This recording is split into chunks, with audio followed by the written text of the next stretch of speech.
Welcome to Muscles and Malarkey, a podcast about all things strength, fitness, and fun. I'm your host, Mary. On this week's episode, I wanted to give y'all a little update on how lifting has been going as I get closer to prep for my December meet. Yes, that is true, friends. I am, in fact, competing again in December. It does seem to be the move for me. This actually came about because one of my friends at the gym had reached out to me while I was in the middle of prep for my deadlift only meet that I did in May.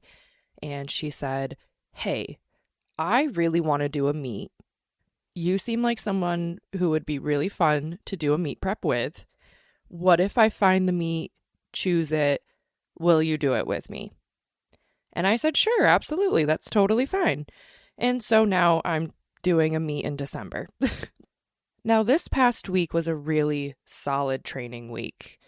I hit 300 for 4 on squat, 150 for 7 on bench, and 300 for 7 on deadlifts. Now, those were all AMRAPs, so as many reps as possible.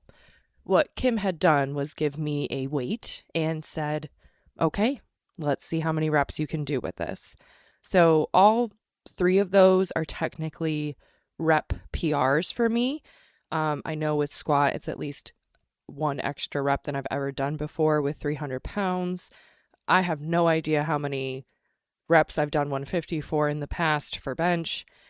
And I think my best set of 300 pounds for deadlift was 5 reps. So that's 2 extra reps I've put on top of previous bests. So that's something to be really excited about.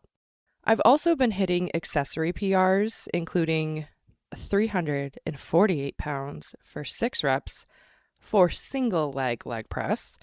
And actually on Saturday, I hit 65 pounds for 6 reps on dumbbell bench press. So that was pretty darn cool, friends. I was talking with Kim this past weekend, and we are both getting very excited to see how things come together over the next couple of months. Training has been clicking lately, and it's fun to finally see the work paying off. In health-related news, I also had my biannual checkup with my doctor. Now, this is a new doctor that I started seeing at the beginning of this year. She is amazing. I really appreciate how she approaches healthcare and the care that she gives to her patients. I feel like I'm actually getting questions answered that I've had. I feel like I'm talking to somebody who cares. Communication is really huge with me, which we will discuss later on in this episode as well. But I don't know if you guys remember, back in season 2, episode 14, I was talking with my friend Holly, who's an RN. And that episode was about all things heart health.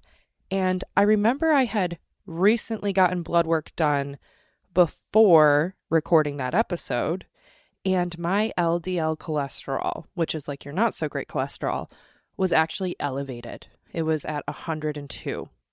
I remember saying in that episode that I was a little concerned that I had, an elevated LDL cholesterol, and I was trying to do more and more things to help lower that through diet and exercise. Now, I just got blood work done, and my LDL cholesterol has been cut almost in half. I'm down to 57 for my LDL cholesterol. I just have to say, guys, it was so rewarding to hear my doctor say, "I'm super proud of you. Awesome job with that." My old doctor that I had come from, to this new doctor, when he saw that my LDL was elevated, I had asked, "What do I do to fix this?" And his first response was, "Well, you're too young for medication." The frustrating thing that I felt in that moment was not, "Oh my gosh, I'm too young for medication." It was, "I asked you what I can do, and you automatically went to, well, I can't prescribe you something. So I had to do my own research. As you will hear in that episode, I did my own research. I looked up things that I can do that are actionable steps that I can take to lower that LDL cholesterol. And I'm just really proud of myself for being able to do that.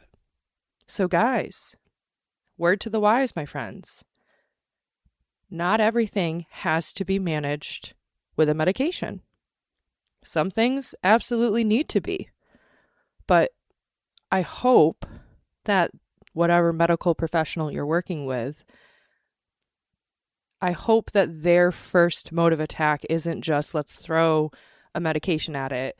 Let's try lifestyle changes first. Seeing that 57, it really made me emotional. You know, it was one of those moments where I realized that all of the small, consistent choices, like they really do add up.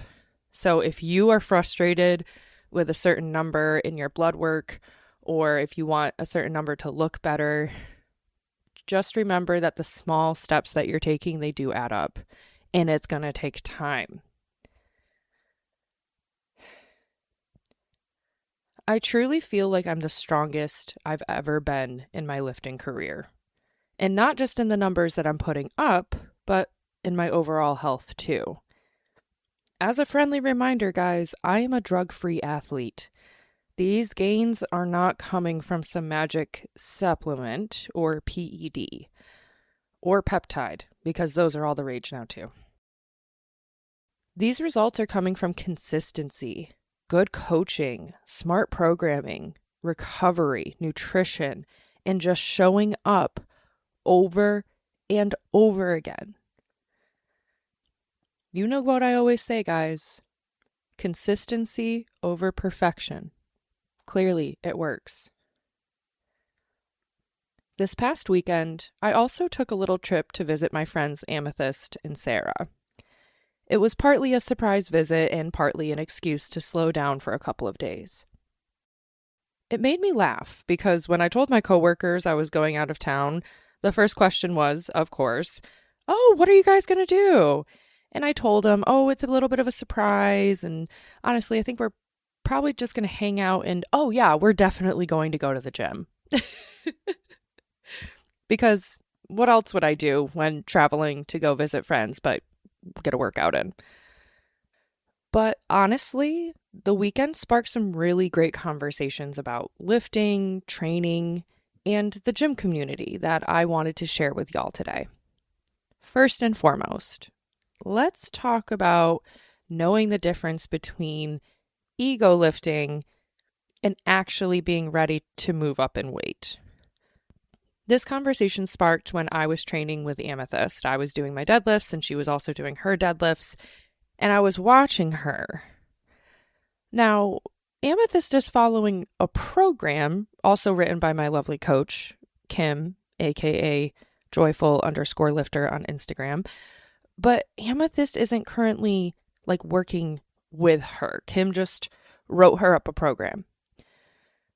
So sometimes it can be hard to know whether a weight feels challenging because it's appropriately difficult, or if it's just too heavy, or if it's too light.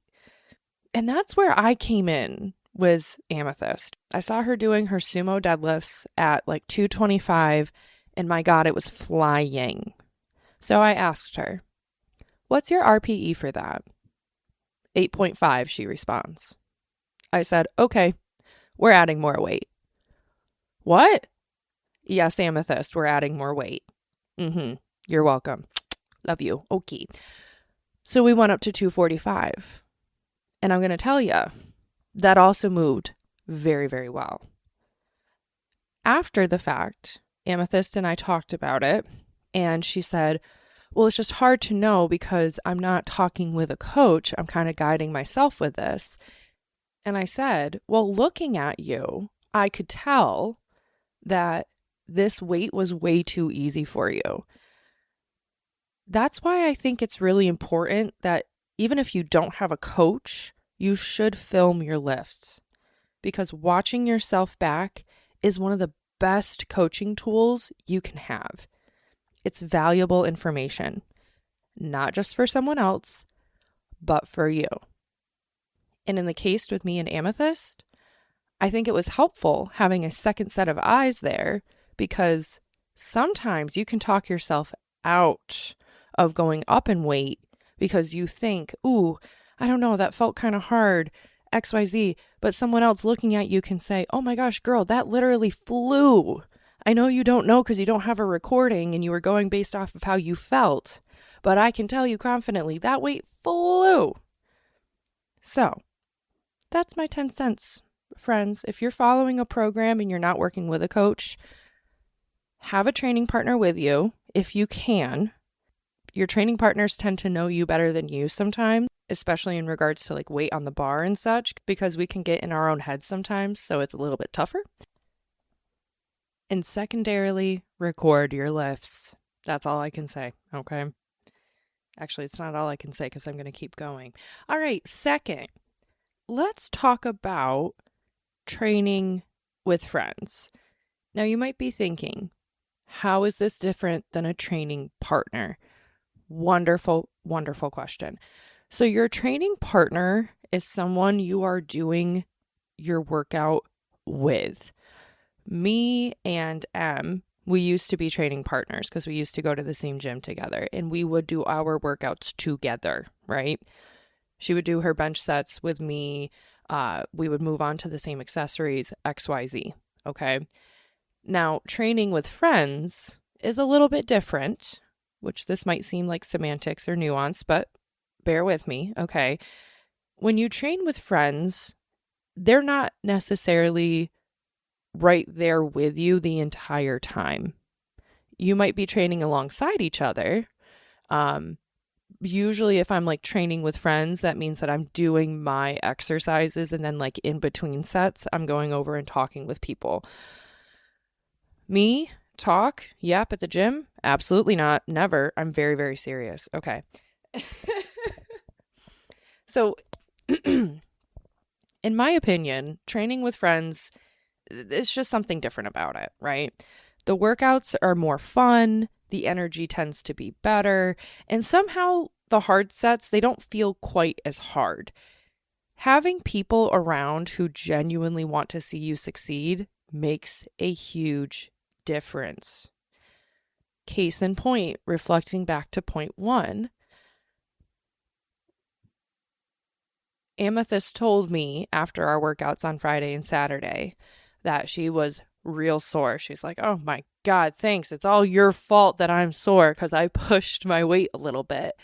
That's training with friends. You know what I mean? It's like sometimes we end up pushing each other past points that we think that we wouldn't necessarily be able to go. Now let's talk about training with friends versus training alone, because sometimes you do need to train by yourself. But I think if there is a point where you are just feeling a little meh, bleh, not motivated to go to the gym, I think utilizing, going to the gym with your friends can be extremely beneficial because, like I said, the environment just tends to be a little bit better, a little bit more upbeat, a little bit more fun.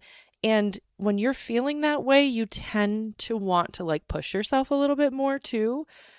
That's my thoughts on that. Tertiarily, as me and my husband would say, or third, don't be afraid to try something new. Sarah's Aunt Debbie, shout out Aunt Debbie, hey girl, how you doing? Aunt Debbie had been interested in coming to the gym for a little bit. And when Amethyst and Sarah were like, oh, hey, our friend is coming into town, we're going to go to the gym, it seemed like a really good opportunity for Deb to come along because, as Sarah, Amethyst, and I joked, I am number one in fun, and if she goes to the gym when I'm there, she will learn that it can actually be a lot of fun. And Deb ended up joining us for a workout.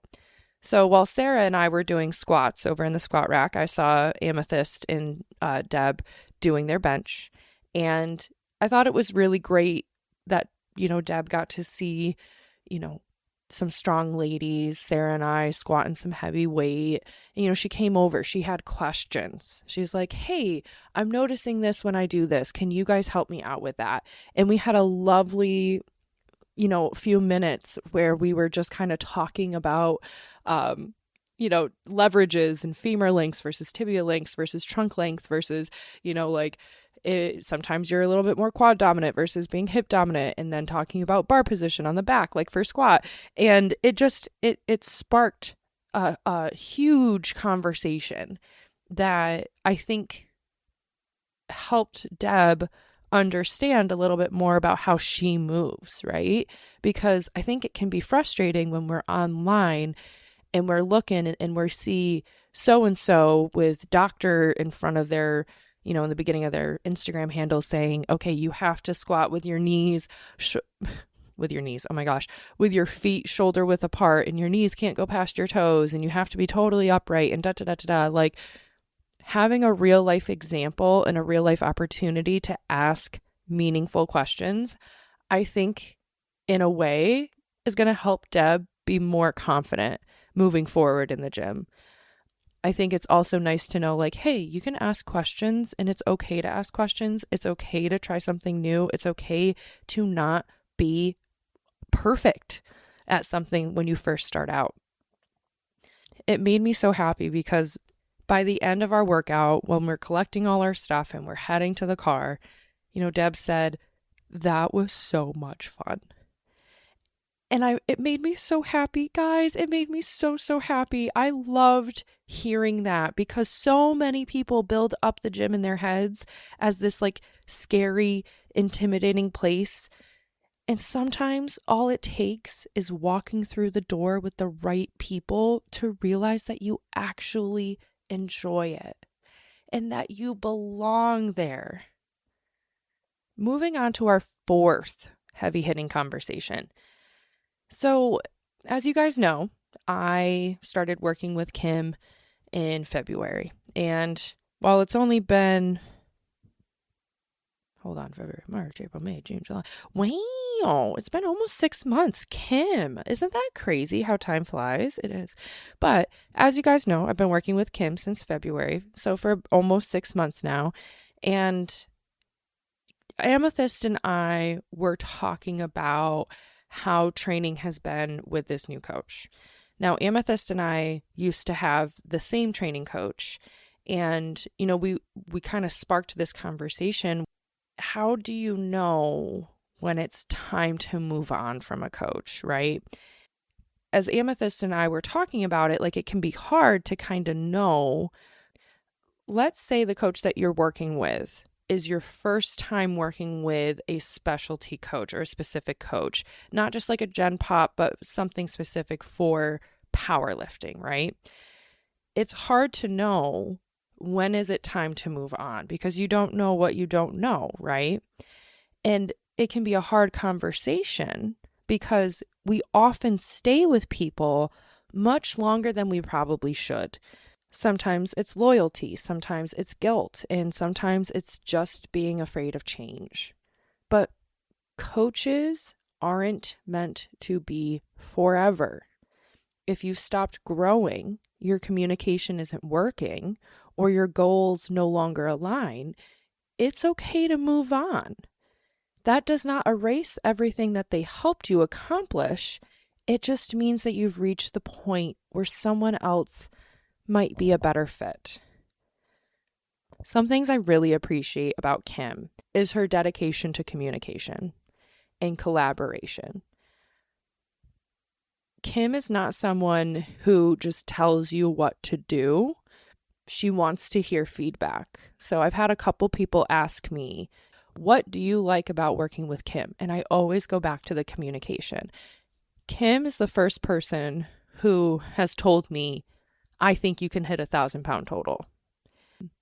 She has told me, I think that you can hit over, 350 for your squat. I know you can hit close to 200 for your bench. I know you can hit over 400 for your deadlift. Like, Kim believes in me and believes in every single one of her athletes. And not in a, oh, yes, sweetie, you're doing great. Oh my gosh, wonderful, gold star. It's like realistic. It's talking to somebody real and having frank, direct conversations with. And that's what I really appreciate about Kim. Like, she's given me this belief that I can do so much more than I ever thought that I could. And especially with the numbers that I'm putting up now and what I'm doing in the gym and how I'm feeling, how I'm looking, I'm like, you know what? By golly, I think Kim might be right. All of that to say that it can be scary to change things or to start something new with a new person. And I'm not saying that moving on to somebody different should happen within like 2 seconds of starting with a coach. But if you've been working with someone for, over a year and you find like, oh, hey, I'm not really making a lot of progress. And, I've been trying to hit XYZ for this exercise for the past 4 months, and I've really been putting in the effort and the work, and, I've been communicating, and you just feel like you're not getting better. It's not a bad thing to look for someone else or look for something different. Sometimes it's not even in the sport that you've been training and you need to switch it up a little bit. I just wanted to really express that, like, it's okay to step out of your comfort zone. I actually encourage you to step out of your comfort zone. And if you feel like your coach is not communicating with you, isn't giving you solid feedback, isn't giving you progressive programming, isn't updating your sheets, isn't giving you feedback within 24 hours or 48 hours, obviously within reason, then I do think that it's okay to kind of take a step out of, what is okay and comfortable for you and actually challenge yourself with someone new.